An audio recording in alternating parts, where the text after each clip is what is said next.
ikkinchi qavatda kurashishga. Hatto Niderlandiya o'ynayotgan bo'lsa ham ikkinchi qavatda urib oladi deb hisoblashyapti. Xo'sh, bitta Doston. Voy, yana Doston. Sherzod shu yerdan. Shu yerdan. Yoqin kombinatsiya. Mazgavoy. Yaxshi imkoniyat. Igor!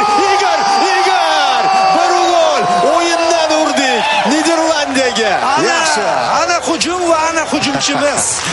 Igor epizodni topda bitta teginishda hal qildi o'z uslubida. Qoyil. Himoyada yotib olmaydimi Gollandiya deganlari, biz vaziyatdan foydalanamiz. Endi maqtansa bo'ladigan daqiqalar oldik. Vaqtda hozir ayni vaqtda emotsiyalarni chiqarib olaylik biz ham. Penaltini evaziga olgan vaziyatimiz. Ikkita o'yindan beri kutayotgan golimizda emotsiyalarni chiqarib olaylik do'stlar, to'g'ri tushunasiz? Ya bu arziydi. Ajoyib. Yo'q, offside. Zo'r. Hammasi yaxshi o'ynaldi va raqib oyog'ida keldi. Qoyil, Somerville. 1-1.